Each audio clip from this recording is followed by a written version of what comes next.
vlog number 2. Do you like a little Japanese style 2 there? Yeah, been immersed in the culture.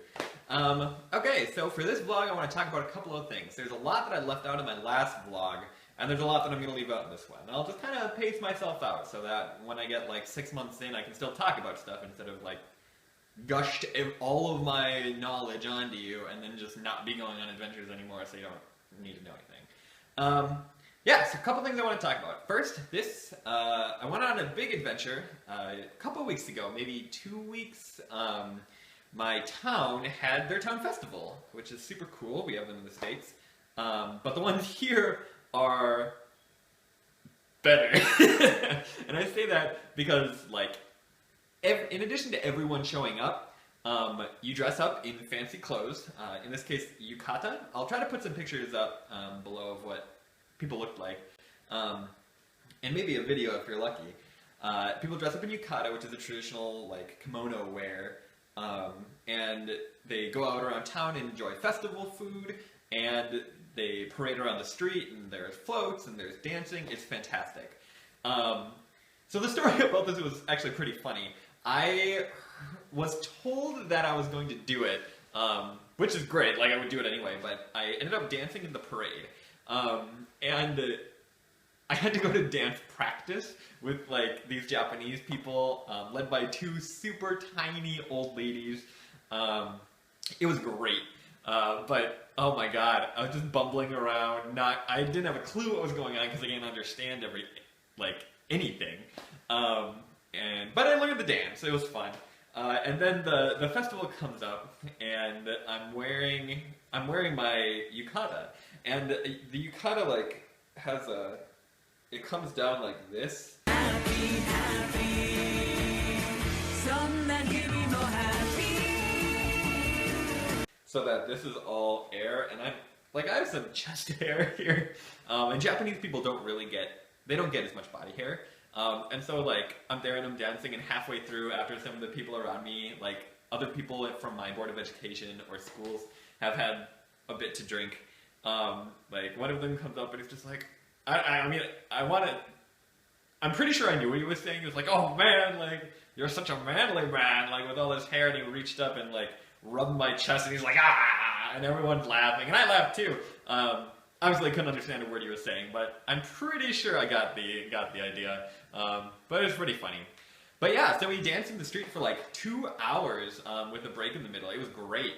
This is a simple dance. Every town has their own dance that they perform at their own festival. And there were tons of groups dancing. Like, there was a group of senior citizens, there was the group from my BOE, there were, like, every level of school student, like, every class had representatives there, like, hundreds of people dancing in the street. It was absolutely fantastic and tons of fun. Yeah, so there's that. Hopefully you get to check out this video. 滝の種、真空アーモンド、そして松平健さんの CM でおなじみの三幸製菓です。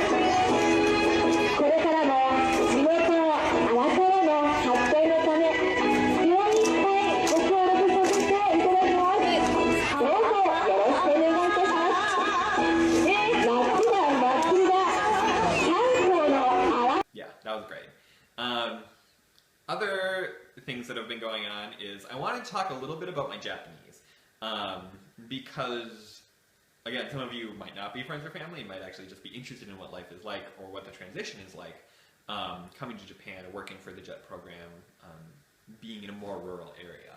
So, my experience with Japanese, I came here with a 1 year in university, which, if you've ever attempted to study a language, you know that's not a lot at all. 1 year, not in a vigorous or intensive course, just kind of following along, you don't get very far. So I have a basic understanding of grammar, and I've been studying a lot more from my textbook since I've been here. But everything that I've learned, I've used. Absolutely everything that had ever come up in that 1 year class, I've used numerous times. So that just shows how much I have to learn, but also how much knowing a little of the language can get you pretty far. Here I've been picking up vocabulary all the time, just naturally, and I've also been using Anki, which is like Memorize. If you use that, it's a spaced repetition memorizing system that I guess is designed to best inflict upon you whatever knowledge you want to gain. So I've been using that, and that's been helping a lot. Like, you just pick up and use vocabulary a ton, and grammar also, but that you actually need to sit down and study. But one thing I've noticed is now that I'm kind of settled in and people aren't taking care of me all the time, is that like I don't interact with people, Japanese people, as much. Like I go to work, I go there, I sit at noon, and then from noon to 1, there's like, it's kind of fun, it's a lunch hour, people are chatting, because no one here speaks English, or at least very much at all, and people are chatting and I'm talking to, and it's a lot of fun. It's super educational for me. Like, we're on our phones trying to figure out, like, looking up definitions, trying to talk and converse, and yeah, again, it's great. But then that ends, go back to work, come home, and I don't communicate with anybody. So I guess that's kind of like something I need to work on. But it will be getting better because I'm actually getting involved with a local Aikido dojo, which is tons of fun and super exciting. I haven't been there yet, but it's actually a pretty funny story. I told the people in my BOE that I did Aikido, and they're like, oh, Aikido, dojo nearby. And they looked it up for me, and the next day, they sent me an email and had, like, the times, told me they were going to introduce me, like, all this stuff, which is super exciting and hilarious, because I, like, told them that I did it, but I'm not even sure if I wanted to. Like, I still don't know if it's a good idea, but it totally is a good idea.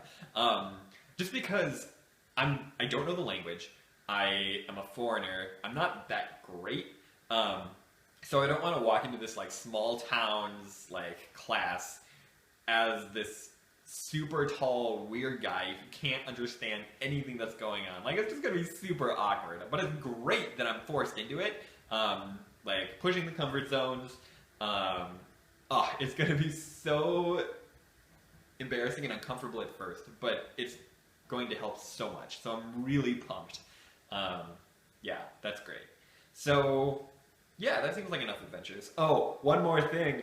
Other thing I'm ridiculously excited about, as you can probably tell, there's a musical here. Holy crap! The Niigata City, I'm in the Niigata Prefecture. Niigata City's train ride away. It's the capital city of our prefecture.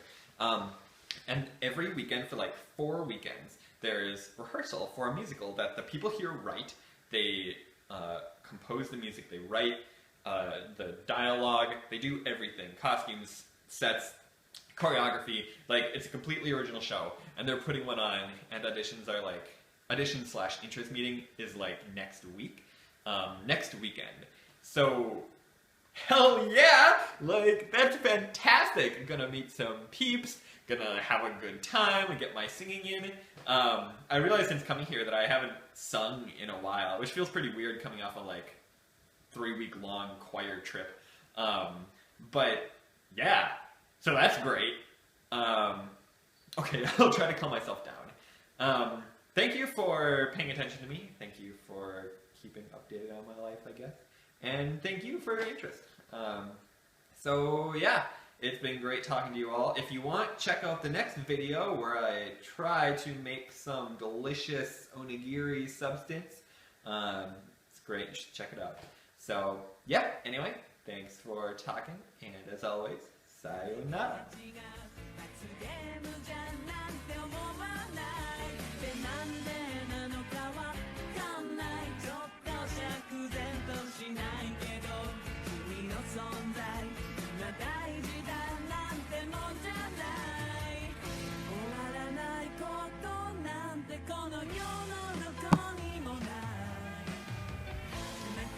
Okay, so today I want to talk about a couple things. One of these, a couple weeks ago, sorry about shit.